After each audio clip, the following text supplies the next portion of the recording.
शिवरात्रि का दिन था और शिवरात्रि का दिन जिस दिन भगवान शंकर के शिवलिंग के प्रागट्य का दिन है, भगवान शंकर के प्रागट्य का अवसर है, भगवान शिव के प्रागट्य का अवसर है, शिवरात्रि का दिन था। नंदीश्वर ने भगवान शंकर के चरणों का स्मरण किया और शिव जी का स्मरण कर कर भगवान शंकर के पावन चरणों का स्मरण कर कर नंदी ने शिवरात्रि के दिन भगवान शंकर की सुंदर बेलपत्र के पत्ते पर लाल चंदन का स्पर्श कर भगवान नंदीश्वर भगवान शिव को एक बेलपत्र समर्पित करते हैं। थोड़ा ध्यान देना आप लोग भी, अगर कोई विषम परिस्थिति हमारे सामने आ जाती है, कोई प्रशासनिक विवाद हमारे सामने आ जाता है, कोई विषम परिस्थिति में जब हम फंस जाते हैं, विषम परिस्थिति में जब हम फंस जाते हैं, विषम परिस्थिति में जब हम आ जाते हैं और विषम परिस्थिति जब हमारे सामने खड़ी हो जाती है, उस समय पर बेलपत्री के मध्य भाग में, बेलपत्री का जो भाग होता है, इस बेलपत्री के मध्य भाग में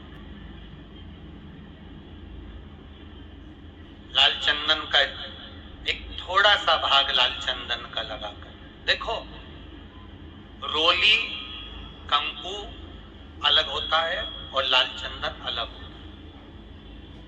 नहीं तो कई लोग कहें कि रोली कंकु एक ही है, मतलब रोली कंकु और लाल चंदन एक है, तो दोनों में अंतर है। लाल चंदन अलग होगा और रोली कंकु अलग होगा। जैसा पीला चंदन होता है वैसा ही लाल चंदन होता है।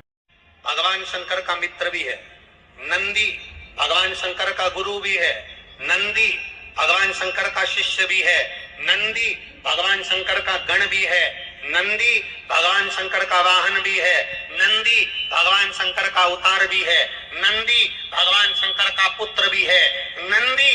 ये कोई साधारण नहीं। जिस नाम को नंदीश्वर शिव महापुराण को हम सुन रहे हैं, इसको समझना जरूरी है। शंकर भगवान ने नंदी को एक बार गुरु भी माना।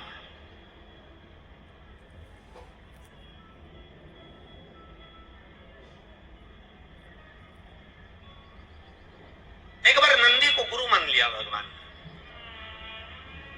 जब ब्रह्मा जी झूठ बोल दिए, केतकी के फूल ने झूठ बोला तो भगवान ने कह दिया, केतकी मैं तुझे श्राप देता हूं, तू शिव पर कभी नहीं चढ़े। गौ माता को श्राप दिया भगवान ने झूठ बोलने पर कि तू झूठ बोली है, इसलिए तेरा पूरा शरीर पूजा जाएगा पर तेरा मुख अपूज्य।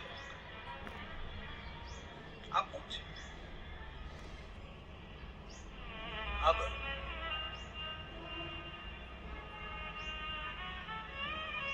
महाराज ब्रह्मा जी की बारी आई और ब्रह्मा जी ने जो झूठ बोला, ब्रह्मा जी कहते हैं आकाशवाणी झूठी है। भगवान देवादिदेव महादेव ने अपने पैर के नख को तोड़ा, फेंका, काल भैरव प्रकट कर लिया। काल भैरव से कहा काट दे ब्रह्मा का सिर। ब्रह्मा जी के 5 मुख थे, 4 मुख से वेद शास्त्र पुराण का वर्णन करना और 1 मुख से ब्रह्मा जी को केवल निंदा या अपशब्द कहना। भगवान ने तुरंत उसके शीश को कटवा दिया। ब्रह्मा का शीश कटा, शीश कटा हुआ देवादिदेव महादेव के हाथ में आकर चिपक गया। ब्रह्मा के शीश कटने की हत्या देवादिदेव महादेव पर लग गई।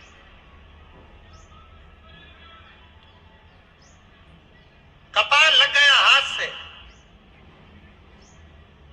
शीश लग गया हाथ में,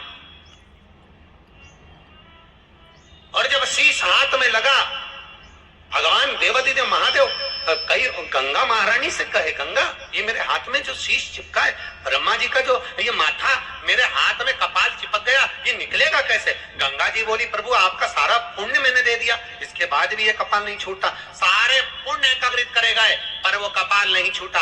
आखिरी में शंकर भगवान एक मौन होकर स्तुप्त होकर बैठ गए। और मेरे देव अधिदेव महादेव जब मौन होकर स्तुप्त होकर बैठते हैं, तप साधना में लीन होकर बैठते हैं, तब नंदी से ये दशा नहीं देखी गई।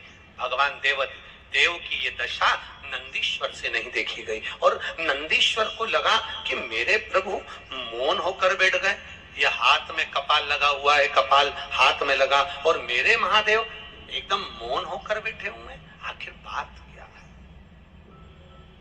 क्या बात है? बहुत ध्यान देना कथा पर। 500-500 रुपए, 1000-1000 रुपए का किराया लगाकर ऑटो गाड़ी में खर्चा कर